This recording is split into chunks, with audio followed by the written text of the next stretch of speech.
Hello guys, welcome back to my YouTube channel. म इल्सा भण्डारी। म चाहिँ आज छु शुक्लाकण्डी नगरपालिका वार्ड नम्बर 3 मा रहेको हाम्रो व्यवसायिक कृषक हुनुहुन्छ सूर्यबहादुर बानिया, जसको एउटा मैले सुनेअनुसार उहाँ चाहिँ पहिला व्यापार व्यवसायिकमा आबद्ध हुनुहुन्थ्यो। उहाँ एकदमै करोडौँ अरबौँपति हुँदाहुँदै पनि एउटा आफ्नो आत्मसन्तुष्टिको लागि उहाँले बाँझो जग्गालाई पहिला माटो बनाऊँ र माटो बनिसकेपछि खेती गरौँ र खेती गरिसकेपछि इकोसिस्टम नै ब्यालेन्स हुन्छ भन्ने उद्देश्यका साथ 24 रोपन क्षेत्रफलमा रहेको जग्गामा चाहिँ उहाँले तरकारी खेती साथसाथै फलफुल खेती पनि गर्नुभएको छ। उहाँको फार्म कस्तो छ म हजुरलाई देखाउँछु। अन्तिमसम्म हेर्नु होला र भिडियो मन परेमा like, comment and please subscribe my YouTube channel है त। Thank you. आज फिल आएको छु शुक्लाकण्डी नगरपालिका वार्ड नम्बर 3। उहाँ चाहिँ सूर्यबहादुर बानिया हुनुहुन्छ। सर नमस्कार। नमस्कार। आफ्नो छोटो परिचय दिनु न। मेरो नाम सूर्यबहादुर बानिया। हजुर। शुक्लाकण्डी। हजुर त पहिला मैले सुनेको अर्कै पेसामा आबद्ध हुनुहुन्थ्यो अरे है? व्यवसाय। कसरी लाग्नुभयो त्यो कृषिमा? कृषिमा यो सोखले भन्नुहोस् न। एकदम आत्मसन्तुष्टिको कुरा पनि हुन्छ हैन? अनि उहाँले चाहिँ एउटा कुरा भन्नुभयो नि अघि न, मलाई सबैभन्दा पहिला यहाँ माटो बनाउनु छ, खेती गर्नुभन्दा पनि दोस्रोचोटि खेती पहिलोचोटि माटो बनाउनु छ। यो चाहिँ मलाई तपाईँको सोचाइ चाहिँ एकदमै राम्रो लाग्यो हैन? सन्तुष्टि हुनुहुन्छ एकदम।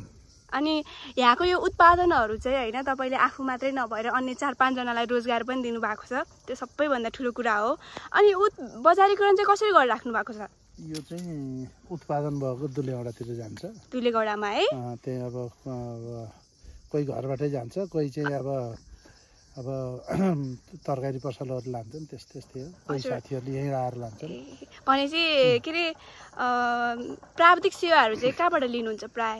यो नगरपालिका कृषिबाट लिइराखिएको छ। उता बागवानीबाट नि मैले चाहिँ राय लिइरहन्छु। हजुर। बिरुवाहरू अक्सर चाहिँ बागवानीबाटै पोखरबाट आएका छन्। हजुर। अनि राय सल्लाह उहाँबाट नि लिन्छु कि यहाँ कृषिबाट नि लिन्छु। एकदमै राम्रो। अनि अहिले के हुन्छ नि, तपाईँ जस्तै यसरी कृषिहरू अँगालेर बस्नुभएका, अनि त्यसपछि नयाँ अभिवृद्ध पनि हुन सक्नुहुन्छ युवाहरू, के भन्न चाहनुहुन्छ? अनि यो सकभर जग्गालाई बाँझो नराखौँ भन्ने उद्देश्य हो। यो राख्दा चाहिँ के छ भने एउटा कुरो चाहिँ यसमा व्यावसायिक हिसाब किताबले त लाभ नहोला। हजुर। तर यसले पर्यावरण जोगाउने काम गर्छ। लाभ पनि पहिलो वर्ष दोस्रो वर्ष नहोला। अनि अब यो बिरुवाहरूमा फलफुलको त अब पछि यो त सुरुमा त अब हुने कुरै भएन, 2-4 वर्षपछि बल्ल उत्पादन हुने हो। एकदमै सबैभन्दा इम्पोर्टेन्ट हजुरले भनेको यसले पर्यावरणीयलाई चाहिँ ब्यालेन्स गर्छ हैन? इकोसिस्टम ब्यालेन्स गर्छ। इकोसिस्टम पनि ब्यालेन्स गर्ने भयो, अनि बिस्तारै आम्दानीको स्रोत पनि हुने भयो। जग्गाहरू त्यतिकै चाहिँ नोक्सानी भएर जाने भएन। एकदमै त्यो चाहिँ हो। पहिले माटो बनाऊँ त्यसपछि खेती गरौँ हैन त? हस्, धन्यवाद।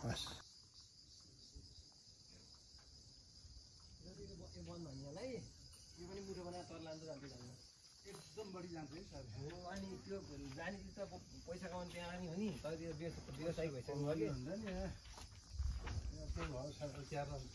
छँदै नभएर मान्छे छैन, मान्छे पाउँदैन।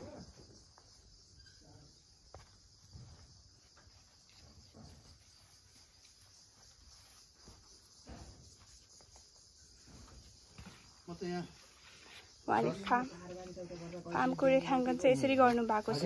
यो चाहिँ आफू बस्नको लागि घर भयो। यो जति पनि एरिया देखेको छ यो सबै 24 रोपनीमा रहेको छ। 24 रोपनीमा यो चाहिँ बदाम है?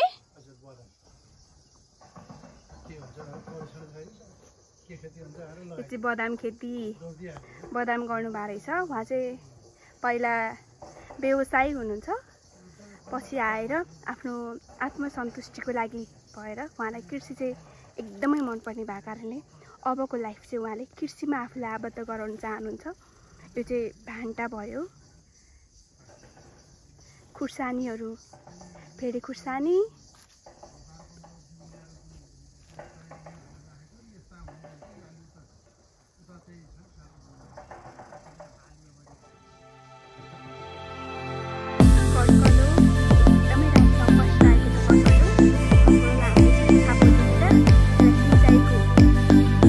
सिँचाइ पनि, पानी पनि सन्चै भएर बस्ने, अनि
चाहिँ किरौला म तपाईँलाई नजिक गएर देखाउन चाहन्छु। यति राम्रोसँग रोप्नु भएको छ।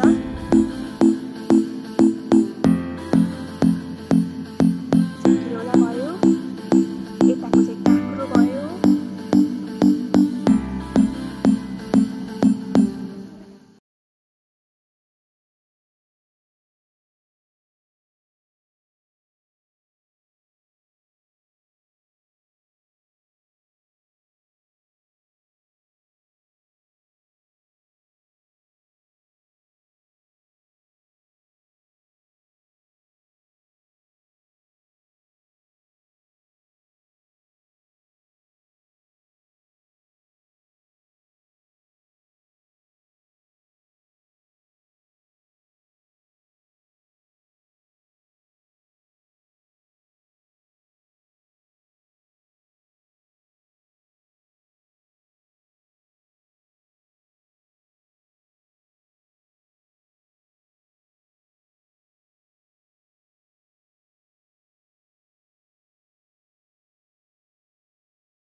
तपाईँहरूले देख्नु भएको छ हैन, छापुहरू दिएको छ।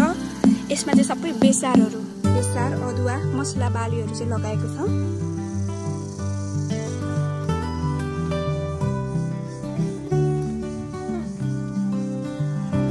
अदुवा बेसारहरू उम्रिसकेको छैन किनभने भर्खर नै लगाएको हो अस्ति।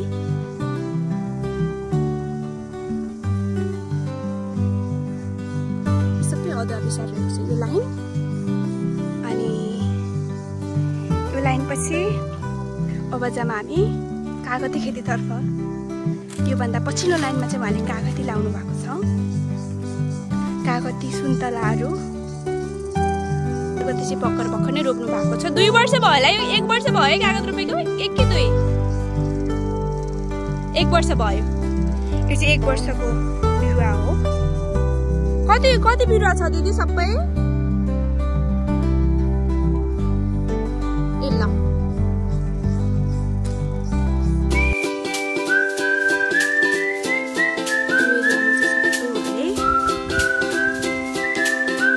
झन्डै 220 उहाँले कागती रोप्नु भएको छ।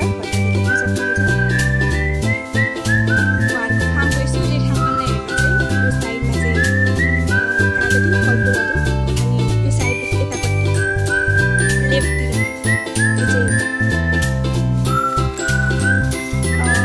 अरे अदुवा बेसार, त्यसपछि योभन्दा उताको साइड चाहिँ तरे तरकारी बालीहरू रोप्नु भएको छ।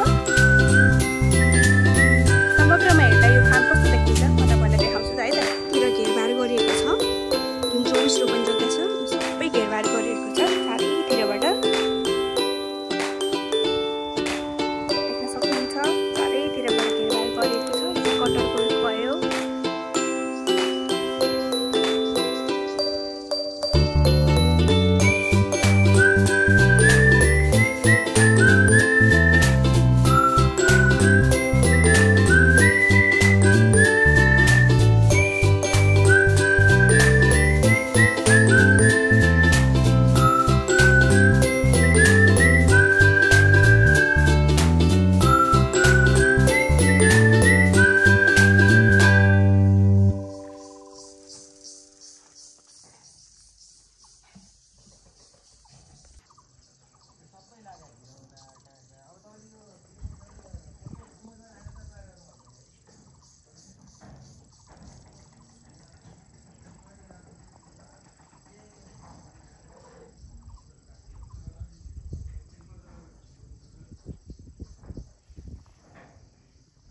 बजारमा त भेट्यो यहाँ उत्पादन होला त गइरहेछ।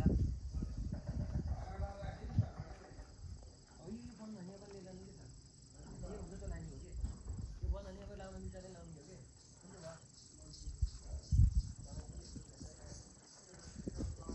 तपाईँको फुल झार्छ है फेरि सर?